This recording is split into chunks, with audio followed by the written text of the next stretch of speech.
Good day, everyone.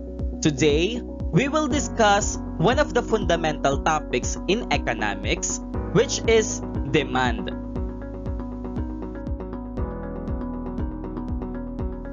Demand is an economic concept pertaining to a consumer's desire to purchase goods or services and willingness to buy or pay a price for a specific good or service.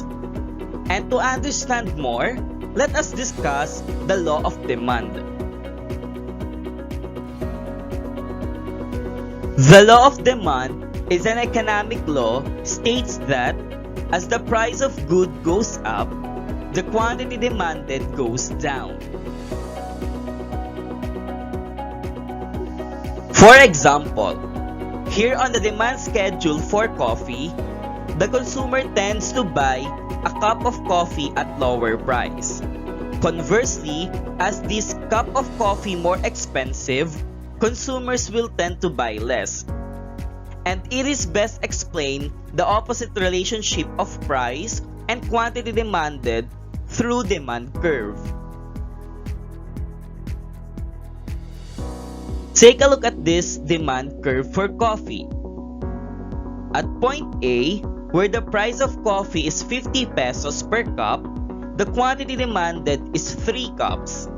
At point B, where the price of coffee is 30 pesos per cup, the quantity demanded is 6 cups. Given the ceteris paribus assumption, which means there are no changes in other factors, the law of demand asserts that you will be willing to buy more cups of coffee when the price of a cup of coffee is cheaper. The downward sloping demand curve represented the inverse relationship between price and quantity demanded, meaning they have an opposite directions or inverse relationship.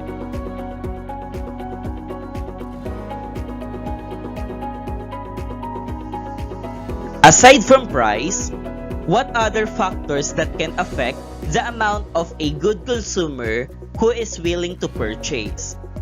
Here are the determinants of demand. First is income. Typically, as consumers' income rises, the quantity demanded of goods also increases. And this is known as income effect.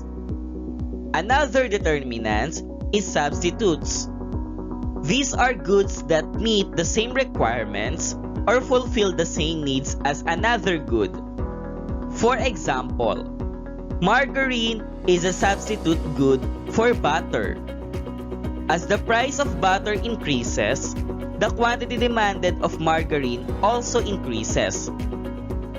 The tendency of this, there will be a substitution effect, meaning when a good becomes more expensive, the alternatives become relatively cheaper and generally more appealing.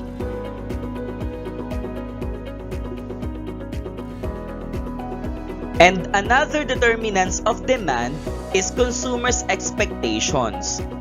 Consumers' expectations affect the quantity demanded is when a consumer anticipates the price of a particular product to rise.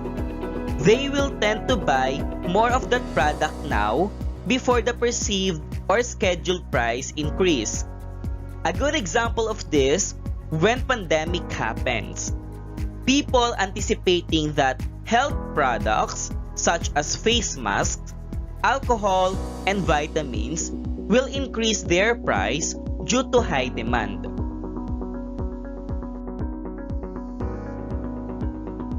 And for our next video, we will discuss also the other fundamental concept of economics, which is supply.